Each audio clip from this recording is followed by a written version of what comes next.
Thank you guys for joining in today. My name is Anthony Farrell. With me, I have our model today, Bree. She's going to be helping me show you guys some one light setups when it comes to lighting. I feel like a lot of people want to get into studio photography, but they think they need a lot of lights to do so. So today I'm going to show you what you can do with just one light. So on this one light, we're going to do it without a modifier, but we're also going to use a modifier here. I have a very deep softbox. It's about 6 feet wide, I think. You don't have to have this exact softbox. You can do it with any softbox. I will say the bigger your softbox, the softer your light will be. So what we're going to do is go through 3 different setups, talk about them a little bit, and show you what the results look like as we go. You ready? I'm ready. Perfect. All right, so before we get started, I do want to talk about the gear that I'm using for this shoot.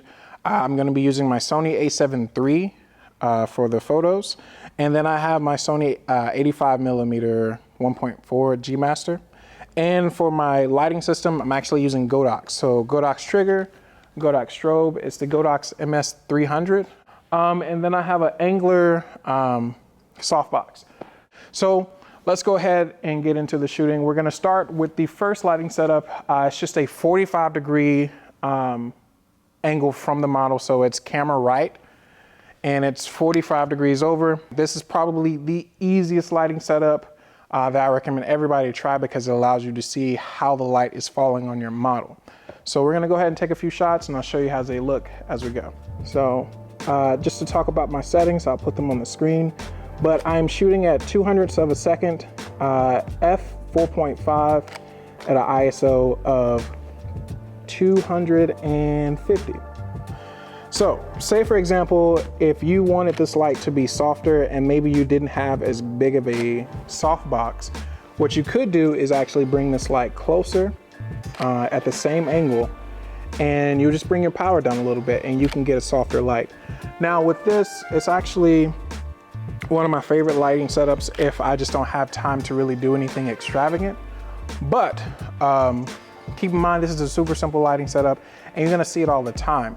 So what happens if you want to do something different? Let me show you. All right, so we're moving into the second light setup, and this is actually one of my favorites. One of the things that I prefer is more of a more moody atmosphere to my lighting. So what I actually have done, the light is actually on her back left shoulder, and it's not directly parallel with her. It's actually feathered a little bit in towards me on the camera. Just because I want it to be even more moody and I don't want as much light spill to get to the background.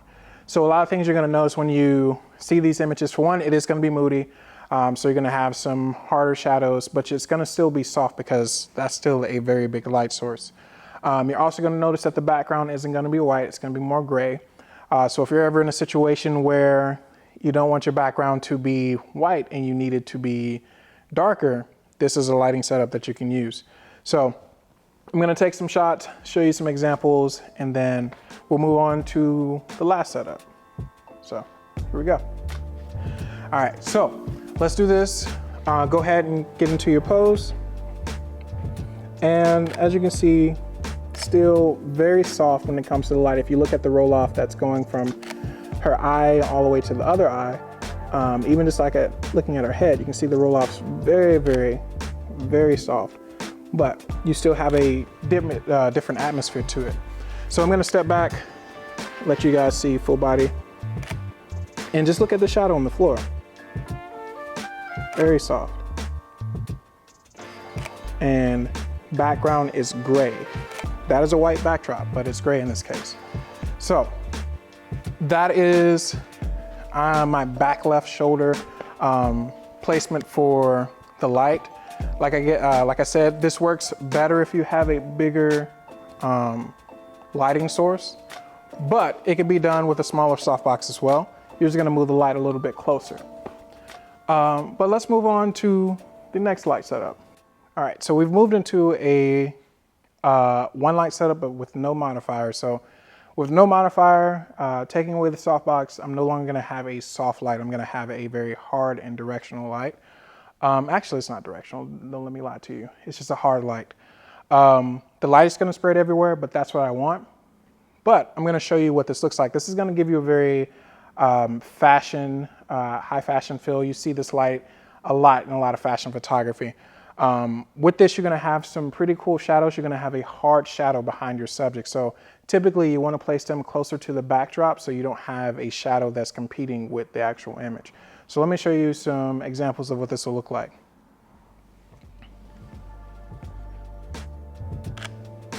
So as you can see, when Bree makes these shapes with her body, they play very well with the actual shadow. So the more shapes she gives you, the more interesting your shadows can be. Super simple. And just to goes to show that you don't really need a lot to do a lot. So, you know what? I think I'm gonna show you guys one more setup. So let's do it. All right, so this is our bonus lighting setup. It's very similar to one that we talked about earlier, but this one's specifically for headshots. And I'm gonna talk a little bit about headshots. If you're ever shooting headshots, it should be basically from torso up. Anything more than that is not a headshot. Keep that in mind. So since we're shooting headshots, I don't know how many times I'm gonna say headshots, the light is gonna be a lot closer. And why is the light closer? The light is closer because I wanna have a softer light on my subject, but I also wanna have a nice catch light. So let me show you an example. And one other thing to mention, I can make this background lighter or darker depending on how far away she is from the backdrop.